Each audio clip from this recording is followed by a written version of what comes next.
추수감사절에 무엇을 감사해야 될까라고 생각을 하다가 사도 바울이 생각이 났습니다. 사도 바울은 자기가 살았던 삶을 돌아보면서 하나님 앞에 무엇을 감사했을까 생각하다가 죽기 전에 했던 디모데후서의 말씀이 기억났습니다. 우리가 알다시피 사도 바울이 하나님께 감사하는 것은 7절에 있는 말씀입니다. 나는 선한 싸움을 싸우고 나의 달려갈 길을 다 마치고 믿음을 지켰습니다. 이제후로는 나를 위하여 의의 면류관이 예비되어 있습니다. 자기의 삶을 돌아보며 믿음의 선한 싸움을 싸운 것, 달려갈 길을 다 마친 것, 그리고 끝까지 믿음을 지킨 것, 그것을 감사하며 의의 면류관으로 하나님께서 갚아주실 것이다를 기대하고 있습니다. 어떤 마음으로 이런 말을 했을까 궁금했습니다. 이런 말을 할 때에 자신만만하게 혹은 감사와 기쁨이 넘치는 가운데 했을지, 아니면 사도 바울이 이 말을 했을 때 어떤 심정으로 이 말을 했을까, 그게 궁금했습니다. 그래서 먼저 사도 바울의 일생이 어떠했는지를 다시 한번 살펴보게 됐습니다. 간단하게 사도 바울의 삶을 구체적이지 않다고 시비는 걸지 마십시오. 그냥 크게 사도 바울의 삶을 보면 이렇습니다. 한 60평생 살았습니다. 60 조금 넘어 살았습니다. 그런데 60 정도 사는 동안에 반은 유대주의자로 살았습니다. 우리가 알다시피 유대인의 가문에서 태어나서 유대주의 교육을 받았고 열심히 지나쳐서 열심히 많아서 교회를 핍박하면서 살았습니다. 나이 30쯤 되었을 때에 다메섹으로 가서 교회를 핍박하기 위해서 가다가 부활하신 예수님을 만난 게 나이 30쯤 됩니다. 그리고 부활하신 예수님을 만나서 예수님을 믿게 되고 다메섹에서 한 3년 정도 핍박하러 갔던 그곳에서 한 3년 정도 예수님을 전하며 복음을 전하며 사역을 하게 됩니다. 그러다가 다메섹에서 생명의 위협을 받아서 도망을 옵니다. 도망을 와서 예루살렘에서 잠깐 바나바를 통해 사도들을 만나고 그 이후에 다소로, 자기가 태어났던 다소로 돌아가서 거기서 한 10년 정도 아무런 소리 소문 없이 조용히 지냅니다. 다소에서 한 10년 정도 지냈을 때에 사도 바울이 무슨 일을 했는지는 알 수는 없습니다. 다만 하나님의 말씀을 열심히 보고 그곳에서 복음을 전하면서 살았지 않을까 추측할 뿐이고 정확한 기록은 없습니다. 그래서 30살쯤 돼서 회심을 해서 다메섹에서 3년 사역을 하고 10년 정도는 조용히 지냅니다. 40쯤 되었을 때 바나바가 다소로 바울을 찾으러 갔습니다. 그래서 다소에서 언거하고 있는, 조금 표현이 이상하긴 하지만 다소에서 언거하고 있는 바울을 찾아내어서 안디옥 교회로 데리고 와서 한 1년 정도 사역을 합니다. 1년 정도 사역하고 난 이후에 성령님께서 안디옥 교회에 바나바와 바울을 전도 여행을 보내라고 말씀하십니다. 40대 초반에 1차 전도 여행을 가게 됩니다. 그리고 50대 초반에 2차 전도 여행을 다시 떠나게 됩니다. 그리고 50대 후반에 3차 전도 여행을 떠나게 됩니다. 그리고 60대쯤 돼서 로마의 감옥에 갇히게 됩니다. 로마의 감옥에 갇혀서 한 2년 정도 가택연금 상태에 있다가 한 2년 정도 풀려납니다. 그리고 자유롭게 2년간 지내면서 아마 스페인까지 가서 복음을 전한 것 같아요. 로마에 화재가 났을 때에 모함을 받아서 교회의 지도자인 베드로와 바울이 체포돼서 처형을 당하게 됩니다. 지금 사도 바울이 디모데후서 편지를 쓰면서 디모데에게 빨리 오면 좋겠다. 너는 속히 내게로 오면 좋겠다.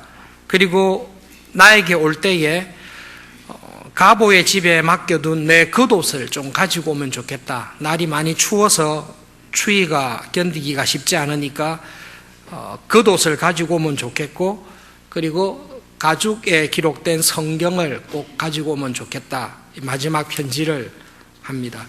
초대교회의 전설에 의하면 디모데가 이 편지를 받고 사도 바울을 만나기 위해서 급히 로마로 갑니다. 그러나 일정이 조금 지체되어서 사도 바울이 순교하고 난 이후에 디모데가 도착한 것으로 저희들은 알고 있습니다. 어쨌든 사도 바울은 죽기 이전에 자기의 삶을 돌아보면서 이 고백을 하고 있습니다. 사도 바울의 삶을 개관하면 그렇습니다. 30년은 예수님과 무관하게 살았고 30년은 예수님을 믿는 신자로 살았습니다.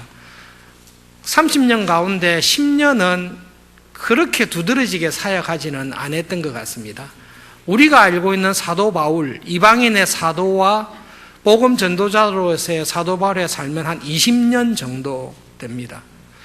20년 동안 사도 바울이 어떻게 살았길래 믿음의 선한 싸움을 싸우고 달려갈 길을 마쳤다고 하느냐? 20년 동안 사역한 것을 보시면 한 5년 정도는 감옥에 붙잡혀 있습니다. 로마의 감옥에 연금되어 있는 것도 한 2년이 넘고, 가이사랴 지방에서 잡혀 있는 것도 2년이 넘고, 중간 조랭안에 잡혀 있는 것을 볼 때 한 5년 정도는 감옥에 이렇게 시간을 보내게 됩니다. 그리고 20년 가운데 또 다른 5년은 두 도시, 특별히 에베소와 고린도라는 두 도시에서 정착하면서 말씀을 전하고 편지를 쓰는 일들을 하면서 보내게 됩니다. 그리고 남은 10년을 여행하면서 다녔습니다. 예루살렘에서부터 소아시아 지방, 그리스, 로마, 그리고 여러 섬들, 멀리 스페인까지 한 10년 동안에는 복음 전도 사역을 하면서 보냈습니다. 그것이 사도 바울의 개괄적인 삶입니다. 그리고 이 20년에 집중적으로 사역하던 시기에 사도 바울이 구체적으로 어떻게 살았는가에 대해서는 고린도 후서에서 자기가 살았던 삶을 자세히 설명하고 있습니다. 그래서 여러분 디모데 후서 4장 이 말씀을 보기 위해서 고린도 후서 11장에 있는 말씀을 함께 보겠습니다. 신약성경 297페이지쯤에 가시면 고린도 후서 11장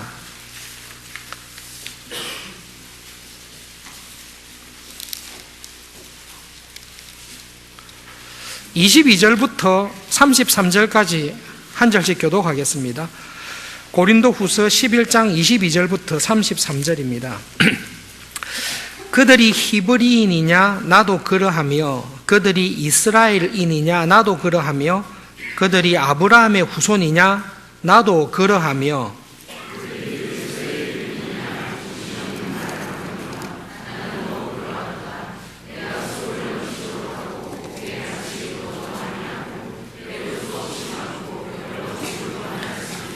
유대인들에게 40에서 하나 감 한 매를 5번 맞았으며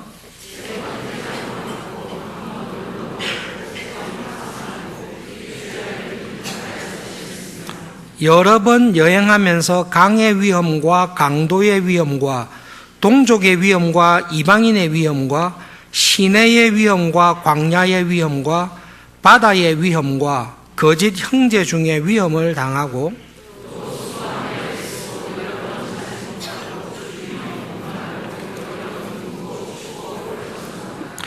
이 외에 이런 고사하고 아직도 날마다 내 속에 눌리는 일이 있으니 곧 모든 교회를 위하여 염려하는 것이라.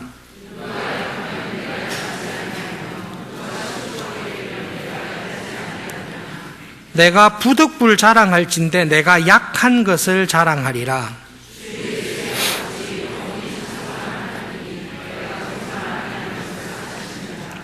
다메섹에서 아레다 왕의 고관이 나를 잡으려고 다메섹 성을 지켰으나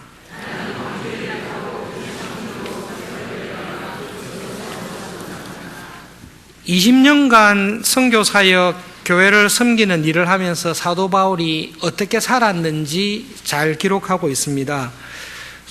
바울의 삶을 살펴보면 다른 모든 사도들보다 복음을 전하는 일에, 교회를 섬기는 일에 더 많이 수고했다라고 이야기하고 있습니다. 에베소에서의 사역이 잘 기록되어 있는데 안식일마다 회당에서 하나님의 말씀을 열심히 전했습니다. 그리고 두란노 서원에서 매일, 일주일에 한 번이 아니라 매일 말씀을 강론하고 가르쳤다라고 기록하고 있습니다. 그리고 공식적으로 매일 가르치고 성경을 공부하고 말씀을 전하는 일 외에 가정마다, 가정교회로 모였으니까요, 가정마다 방문하면서 교인들을 권면하고 위로하는 일을 열심히 했습니다. 어떤 사도들보다 더 충성되게 열심히 사역했습니다. 다른 사도들보다 더 많이 수고했다라고 하는데 베드로 같은 경우는 아내와 함께 또 교회에 많은 도움을 받았지 않나, 사도 바울에 비해서는 받았을 것이라고 저희들은 알고 있습니다. 사도 바울은 20년간 선교사역하는 가운데 바울의 선교사역을 도와줬던 교회는 거의 없는 걸로 알고 있습니다. 빌립보 교회가 참 기특하게도 바울의 필요한 것들을 두어 번 도와준 적이 있지만 사도 바울은 선교 사역과 교회 사역을 하면서 복음에 해가 되지 않기 위해 교회의 도움을, 어린 교회의 도움을 전혀 받지 않았습니다. 오히려 자기와 함께하는 사역자들의 생활비를 충당하기 위해 밤낮으로 텐트 만드는 일, 가죽 일을 하는 것을 가지고 생계를 20년간 유지하면서 살았습니다. 20년간 그렇게 수고하며 충성했다는 것만으로도 이와 같은 충성된 말씀의 사역자를 찾기가 오늘날에도 쉽지 않을 것입니다. 20년의 사역 가운데 감옥에 더 많이 들어갔다라고 기록하고 있습니다. 문자 그대로 사도 바울보다 초대교회에서 감옥에 더 많이 들어간 사람은 사실은 사도들 중에 찾기 어려울 것입니다. 바울이 죽고 난 이후에 로마의 감독이었던 클레멘트가 바울의 삶을 회고하면서 사도 바울은 7번 이상 감옥에 잡혀 있었다라고 기록하고 있습니다. 매를 많이 맞았습니다. 40의 감한 매를 5번이나 맞고 태장도 맞고 돌에도 맞았습니다. 20년 사역하는 가운데 유대인들에게 잡혀서 40의 감한 매, 하나 감한 매, 39대를 채찍으로 때리는 건데요. 그 잡힌 사람의 상반신을 벗기고 송아지 가죽으로 만든 채찍으로 때리는 게 이 40의 하나 감한 매입니다. 그래서 한꺼번에 안 때리고 13번씩 쉬었다가 3번 나누어서 때립니다. 처음에 13번은 가슴을 때리게 되어 있고 그 다음 13번은 등을 때리게 되어 있고 또 쉬었다가 또 등을 13번 때리게 되어 있습니다. 이렇게 젊은 사람이 온 힘을 다해서 송아지 채찍으로 때리는 것을 맞으면 상당히 아플 것입니다. 아마 회복하는데 쉽지 않은 시간이 걸렸을 것입니다. 사도 바울이 운동선수도 아니고 체력이 그렇게 좋은 사람이 아니었다라고 저희들이 알고 있는데 그러한 40의 감한 매를 5번이나 맞았으니까 회복하는데 아마 여러 달 걸렸을 것이고 매반전 상처로 인한 그 상처를 치료하는데도 고생을 많이 했을 것입니다. 3번 태장으로 맞았다라고 하는데 이거는 로마 사람들에게 당한 형벌을 이야기합니다. 조금 더 잔인합니다. 가죽끈 끝에 납을 매달아서 때리는 게 이게 태장인데요. 이 태장은 워낙 상처가 크기 때문에 태장을 집행하는 가운데 죄수들이 죽는 일이 종종 있었다 할 정도로 이게 엄청나게 고통을 많이 주는 겁니다. 그런데 이 태장으로 맞는 것을 쇠가죽에 납을 넣어서 맞는 일을 3번이나 당했으니까요. 아마 이거는 그냥 상처나는 정도가 아니라 살이 찢어지고 살이 뜯기는 정도의 괴로움을 당했을 것입니다. 이런 거 한 대 맞으면 아마 한 몇 개월은 아마 시꼼장 못할 거고 1년 이상 후유증이 있을 텐데요. 20년 사역하는 가운데 이걸 3번이나 맞았으니까 단단히 골병이 들었을 것 같습니다. 간간히 또 40의 감함에도 곁들여서 맞았기 때문에 결코 건강이, 사도 바울의 건강이 좋지 않았을 것입니다. 돌에 맞아서 죽을 뻔했습니다.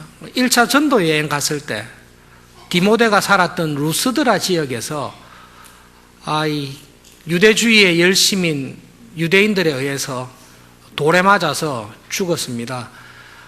믿는 신자들이 사도 바울이 돌에 맞아 죽은 줄 알고 성문 밖으로, 마을 밖으로 꺼냈는데요. 기적적으로 매장하려고 마을 밖에 나갔을 때 정신을 차려서 깨어났습니다. 손에 잡힐 만한 돌로도 던지기도 하지만 여러분, 머리만한 돌로 이렇게 사람을 때리는 게 돌에 맞아 죽도록 하는 거거든요. 그 한 번 맞아서 사람이 거의 죽을 정도로 갔으니까 그 후유증과 충격이 많이 컸을 것입니다. 20년의 사역을 하면서 교회에 관한 사역, 환난과 육체적인 핍박뿐만 아니라 전도 여행을 하는 동안에 당했던 어려움을 기록하고 있습니다. 강의 위험과 바다의 위험을 당해서 목숨을 잃을 뻔한 적이 여러 번 있었다. 최소한 3번 파선해서 살 소망이 끊어질 때가 있었고, 배가 파선해서 일주일을 깊은 가운데서 지냈다 고백하고 있습니다. 이 말을 들었을 때 예루살렘에서 로마로 잡혀갈 때에 풍랑을 만나서 사도 바울이 죽게 된 일들을 우리가 기억하는데, 사실은 고린도 후서는 3차 전도 여행 중에 썼기 때문에 그 일은 아직 일어나지 아니한 일입니다. 그 일을 당하기 전에도 전도 여행 가기 위해서 배를 탔는데 배가 파손해서 죽을 위험이 3번이나 당했습니다. 강의 위험을 당했습니다. 먼 길을 가다 보면 강을 건너야 되는데 강물이 범람해서 목숨을 잃을 위험, 가지고 있었던 물건을 잃어버리는 위험을 여러 번 당했다라고 기록하고 있습니다. 하나님께서 이스라엘 백성을 인도하실 때 홍해도 가르시고 가나안을 정복할 때 요단강도 갈라주셨는데, 사도 바울이 죽기까지 각오해서 복음을 전하는데 하나님은 바다도 안 갈라주시고 바다에 빠져주시고 강물도 안 갈라주시고 강물에 목숨을 잃게 되는 일들을 사도 바울이 참 많이 경험했습니다. 인간적으로 생각할 때에 하나님께서 정말로 나를 위하시나, 정말로 내가 하는 일에 하나님이 조금이라도 도움을 주시나, 이런 염려가 매를 맞고 파선하고 돌에 맞아 죽게 되는 경험을 할 때에 여러분, 사도 바울 마음속에 그런 마음이 안 들겠습니까? 내가 주를 위해 목숨 걸고 일을 하고 있는데 하나님은 도와주시기는커녕 번번이 내 발을 거시고, 낙심하고 실망할 때 다시 마음을 추스려서 교회와 복음을 위해서 살려고 하는데 계속 나에게 어려운 일만 주시는 하나님을 사도 바울은 20년 동안 너무 익숙하게 경험을 했습니다. 강도의 위험과 광야의 위험을 경험했습니다. 대부분 전도 여행을 걸어서 다녔습니다. 배를 타거나 걸어서 다녔는데요. 소아시아 지역을 갈 때는 분명히 걸어서 갔을 것입니다. 예루살렘에서 에베소까지 이동할 때에 당시에 바울이 걸어서 갔다면 최소한 3개월 이상 걷게 됩니다.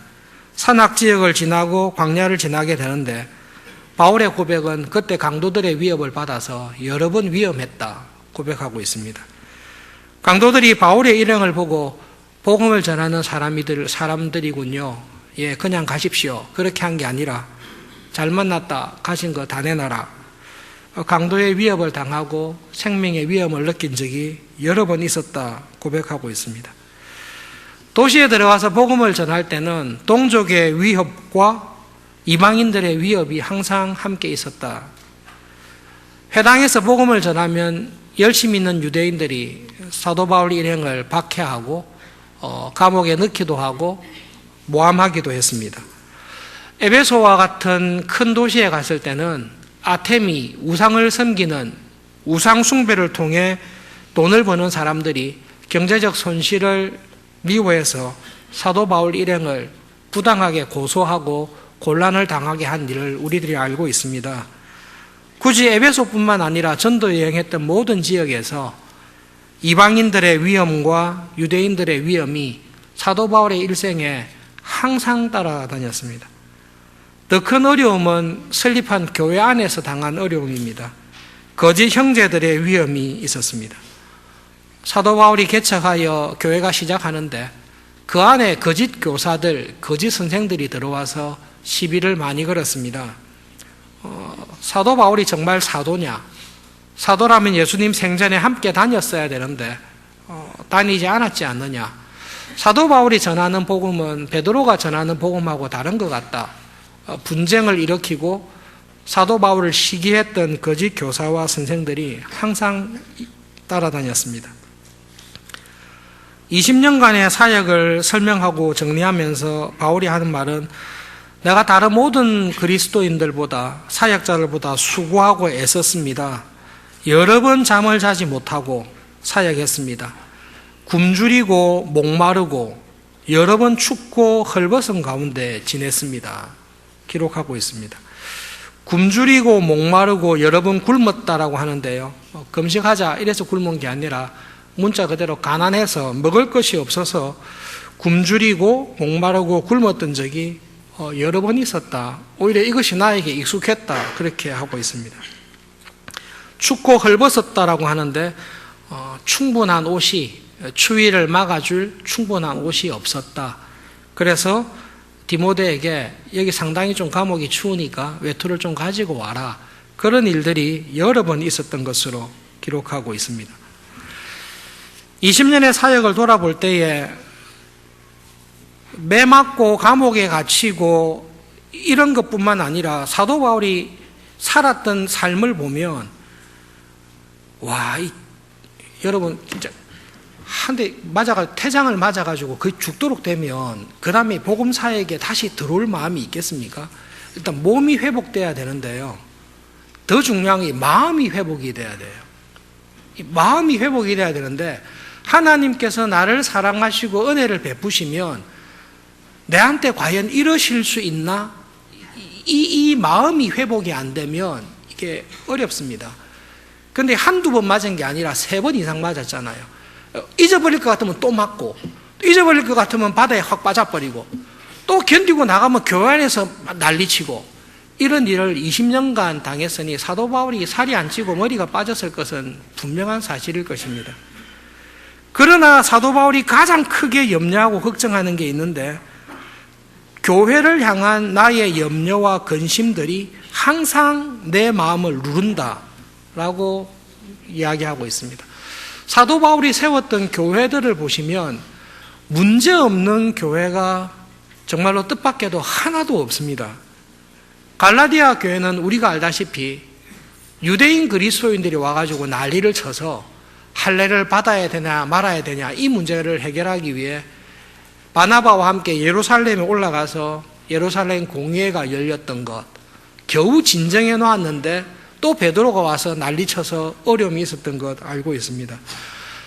고린도 교회는 진짜 원 없이 문제가 많은 교회였습니다. 교회 안에 파당이 있는 것은 둘째치고 고린도에 있는 불신자들보다 신자들의 경건과 윤리와 도덕이 더 망가져 있어서 어떻게 교회가 저럴 수가 있나 할 정도로 사도 바울의 고를 싸매게 했습니다.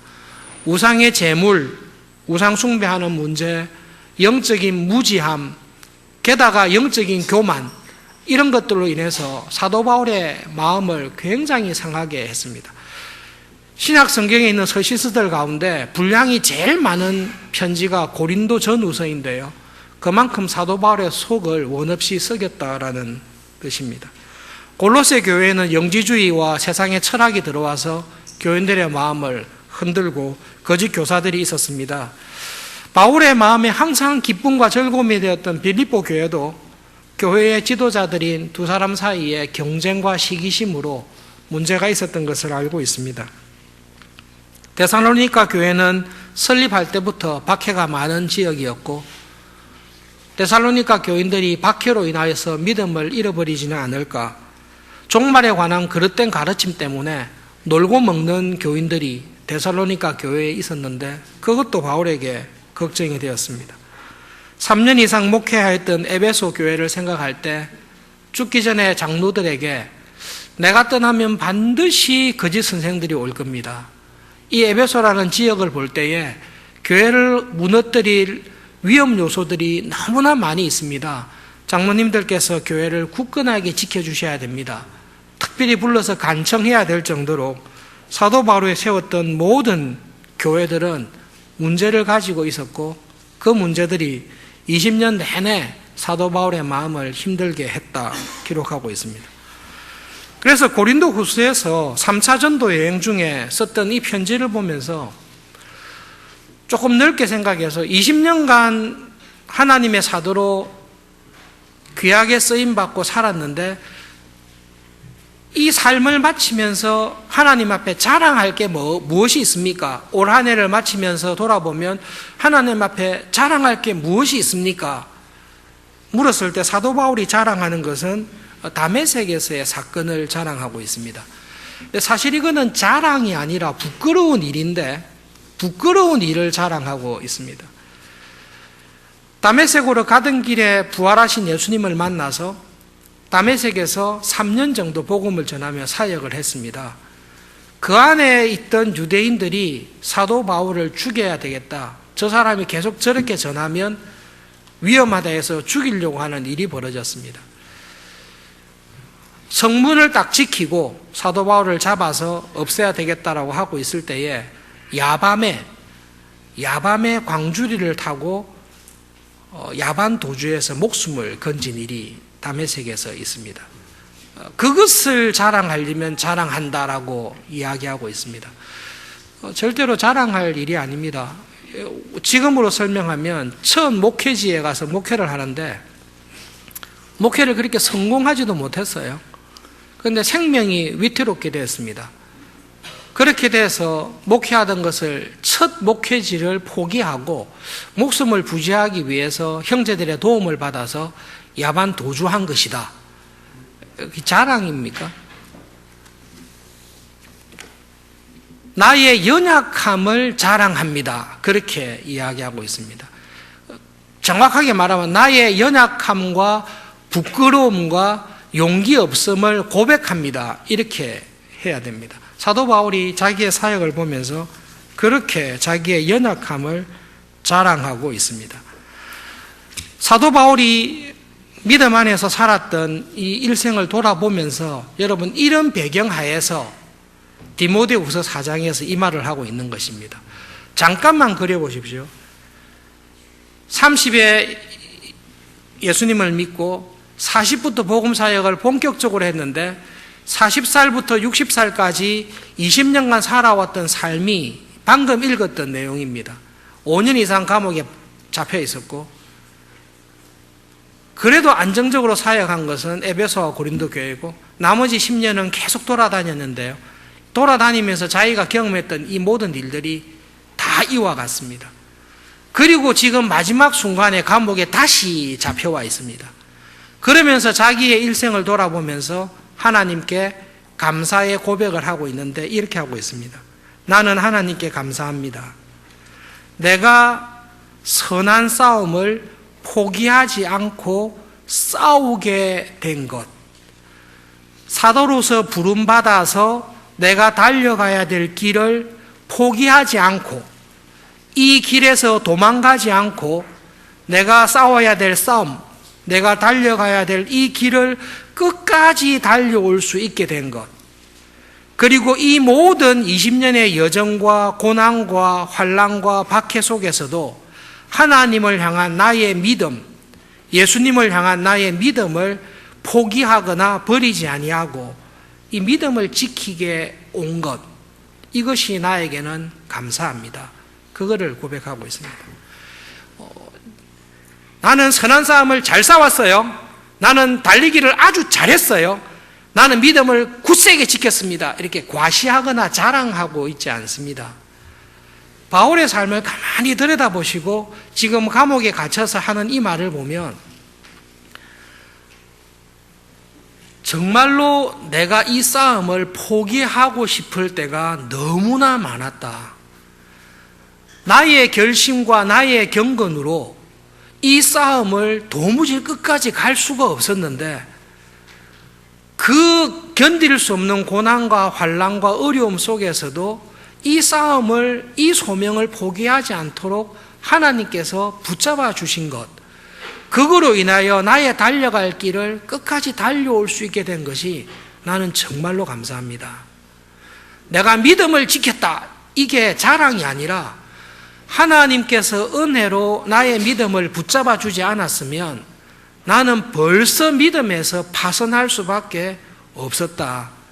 하나님의 선하심, 하나님의 사랑이 의심스러울 때가 한두 번이 아니었고, 하나님에 대한 믿음을 내가 버릴 수밖에 없는 일을 그렇게 많이 당했음에도 불구하고 이 믿음을 지킬 수 있도록 하나님께서 붙잡아 주셨다.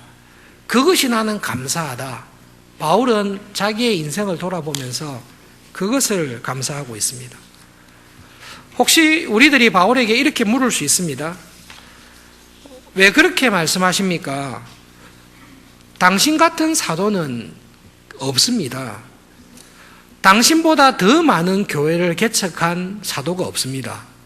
그리고 당신의 손수건, 앞치마를 갖다 놓았을 때 병이 났고, 그리고 당신이 행한 그 수많은 신유와 하나님의 신유와 기적과 귀신을 쫓아내며 능력을 행한 일들이 얼마나 많습니까? 당신은 위대한 놀라운 능력과 업적들을 이루었지 않습니까? 너무 그렇게 기죽지 마십시오 이야기할 수 있습니다. 거기에 대해서 사도 바울은 자신이 그 모든 일들에 대해서 어떻게 생각했는지를 읽었던 고린도 교회에 분명하게 이야기를 했습니다. 예, 맞습니다. 나는 심었습니다. 그리고 아볼로가 물을 주었습니다. 그런데 여러분 기억하셔야 될 것은 자라게 하신 분은 하나님의 은혜였습니다. 예, 제가 분명히 복음을 전했습니다. 그리고 아볼로가 복음을 더 잘 설명을 했습니다. 그러나 그 복음을 통해 영적으로 거듭나서 하나님의 자녀가 되게 하는 것, 회심의 은혜는 하나님께서 하시는 일이었습니다. 예, 제가 교회를 세우기 위해서 많이 수고했습니다. 그러나 교회를 세우신 분, 교회가 성립할 수 있도록 역사하시고 은혜를 베푸신 분은 하나님이십니다. 저는 거기에 단지 쓰임을 받은 것은 맞습니다만은 내가 회심시킨 사람도 없고 내가 세운 교회도 없습니다. 다만 하나님께서 그 은혜의 일을 하실 때 저를 써주신 것 뿐입니다. 그것이 사도 바울이 자기의 인생을 생각할 때 가지고 있었던 생각입니다. 그러니 사도 바울에게 당신을 통해 회심한 사람이 얼마나 많습니까? 당신을 통해 세워진 교회들이 얼마나 많습니까? 당신은 참 훌륭합니다라고 할 때에 그것은 바울에게는 수긍이 안 되는 말입니다. 내가 수고한 것은 맞지만 내가 세운 것 없습니다. 내가 복음을 전한 것은 맞지만 나를 통해 회심한 사람은 한 사람도 없습니다. 심는 이나 물 주는 이는 그가 수고한 것으로 말미암아 하나님께서 갚아주실 것입니다. 그러나 자라게 하신 분은 하나님이었습니다. 그런데 사실 내가 하나님 보시기에 제대로 심었는지, 사실 내가 하나님 보시기에 사도로서 해야 될 일을 마땅히 했는지를 돌아볼 때는 제 마음에 제일 기억나는 것은 다메섹 사건입니다. 그곳에서 끝까지 충성하거나 끝까지 하나님 보시기에 칭찬할 만한 일꾼으로 사는 게 아니라 저는 그때 도망 나왔습니다. 그것이 저에게 항상 부끄러움으로 남아 있습니다. 그런데 하나님께서 부족하고 연약한 나를 불쌍히 여기시고 내가 감당할 수 없는 환난과 고난과 어려움이 올 때에 나에게 견딜 수 있는 은혜를 주셨습니다. 저에게 자랑할 게 뭐냐고 물으시면 정말로 내가 이 선한 싸움을 포기하지 않고 끝까지 싸워온 것, 저는 이게 너무 감사합니다. 그리고 내가 달려가야 될 이 길을 도망가지 않고 어쨌든 피곤하면 걷든 쓰러져서 기어오든 때로는 달려가든 내가 달려갈 이 길을 중간에서 포기하지 않고 끝까지 결승선까지 오게 된 것, 이까지 인도해 주신 하나님을 저는 정말로 감사합니다. 무엇보다 감사한 것은 하나님의 선하심과 은혜에 대해서 내가 믿음을 버리지 않고 이 믿음을 포기하지 않고 믿음을 끝까지 지키게 된 것, 이것이 저에게 주신 하나님의 은혜입니다. 저는 이게 정말로 감사합니다. 그런데 이러한 은혜를 주신 하나님께서는 믿음을 버리지 않고 살아왔다는 것을 기뻐하셔서 의롭다라는 멸류관을 주실 텐데, 이거는 저한테만 주는 게 아니라 다 주시는 겁니다. 다 주시는데 저한테도 이것을 주셨습니다. 이것이 사도 바울이 자기의 일생을 돌아보며 하나님께 진심으로 감사하고 있는 내용입니다. 한 해를 돌아보시면서 믿음으로 살아오는 이때까지 삶을 돌아보실 때 하나님의 선하심을 믿고 하나님의 말씀을 따라 믿음으로 살아가는 것이 쉽습니까? 어렵습니까? 이는 물어보지 않아도 어렵습니다. 정말로 어렵습니다. 하나님의 말씀대로 직장 생활하는 것, 하나님이 기뻐하시는 믿음의 싸움을 포기하지 않고 일터에서, 가정에서, 삶의 모든 부분에서 믿음의 선한 싸움을 싸우는 것 쉽지 않습니다. 그럼에도 불구하고 추수감사절을 맞이하는 이때에 우리가 하나님의 은혜로 말미암아 이 예배의 자리에 와 있습니다. 진짜로 감사할 일입니다. 그리고 나를 이 자리까지 인도해 주신 하나님께서 이 땅에서의 믿음의 삶을 마치고 우리의 영원한 본향인 하나님의 나라에 부를 때까지 이 은혜를 나에게 끊임없이 주실 것이라는 것을 우리는 믿습니다. 그것이 우리에게 참 감사한 제목입니다. 여러분, 참 쉽지 않습니다. 저도 쉽지 않습니다. 여러분도 쉽지 않습니다. 한 주 한 주 말씀을 전하고 말씀을 준비하는 스트레스가 제일 큽니다. 기쁨도 크지만 스트레스가 제일 큽니다. 8년 정도 이렇게 하면서 말씀을 잘 전했다라고 생각하는 경우는 별로 없습니다. 그런 일은 사실 별로 안 생깁니다. 원 없이 준비한 만큼 전했다라고 생각하는 건 한 5번 있었습니다. 한 8년 사이에. 보통은 전하고 나면 기분 좋을 때는, 전하고 나면 기분 좋을 때는 하나님 준비하신 거 최선을 다해서 전할 수 있게 해주셔서 감사합니다. 마음에 좀 부끄러움이나 꺼리낌 없이 감사합니다. 이렇게 넘어갈 때 있고요. 조금 안 좋을 때는 하나님, 내 할 거 다 했잖아요. 자꾸 시비 걸지 마세요. 저는 최선을 다했어요. 하나님께 그렇게 말을 하고 넘어갈 때가 참 많이 있습니다. 쉽지 않습니다. 여러분도 직장에서 쉽지 않은 싸움을 하실 겁니다.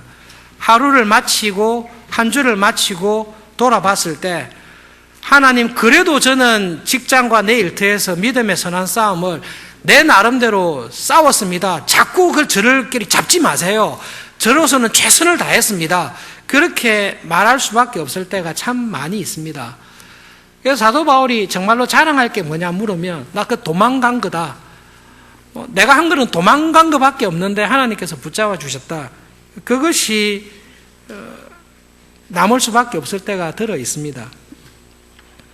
1년에 한두 번씩 신학대학원 은사님과 함께 모여서 공부하는 모임이 있는데요. 월요일 날 그 모임이 거의 항상 있습니다. 모였는데 함께 식사하기 전에 교수님께서 딱 기도를 한마디 하셨는데 그 말이 이렇게 마음에 콱 와닿아서 오랫동안 남아 있습니다. 오늘 본문하고 똑같습니다. 주일 예배를 드리고 월요일 날 다 같이 모여서 세미나를 하기 전에 교수님께서, 하나님, 부족한 저희들을 어제도 각 교회에서 하나님의 종으로 써주셔서 감사합니다. 그 한마디를 딱 시작할 때 딱 하셨어요. 모든 게 딱 정리가 됐었어요. 그렇지, 하나님께서 사실은 따지고 보면 부족하고 부끄럽고 연약한 것이 많은데 그래도 하나님의 말씀의 종으로 불러서 주일마다 말씀의 종으로 하나님께서 써주시는 것이 나에게 주신 가장 큰 은혜와 감사지. 한마디 말씀 속에 마음을 딱 정리하고 힘을 굉장히 얻게 되었습니다. 여러분, 한 해를 돌아보시면서 하나님께서 나에게 주신 은혜가 뭘까? 여러 가지 은혜가 있으실 것입니다. 좋고 즐거웠던 은혜도 있으실 거고, 그것으로 인하여 믿음이 굳세게 된 것도 있을 것이고, 정말로 이해할 수 없는 환난과 어려움도 있었을 것입니다. 하나님의 선하심이, 하나님의 사랑과 섭리가 의심스러울 수밖에 없는 일도 경험했을 것입니다. 그럼에도 불구하고 오늘 내가 이 자리에 있습니다. 그럼에도 불구하고 내가 하나님을 예배하는 자리에 와서 하나님께 예배드리고 있습니다. 이것이 우리에게 주신 가장 큰 은혜입니다. 그리고 하나님께서는 이 은혜를 겸손히 하나님의 은혜를 구하는 모든 하나님의 자녀들에게 분명히 주실 것입니다. 여러분, 로마서를 보십시오. 로마서 7장과 로마서 8장과 특히 7장 사도 바울이 당했던 어려움을 7장 8장에서 이야기하는데요. 그거는 안 당해본 사람이 못할 말을 하고 있습니다. 안 당해본 사람은 그런 말 못하는 말을 하고 있습니다.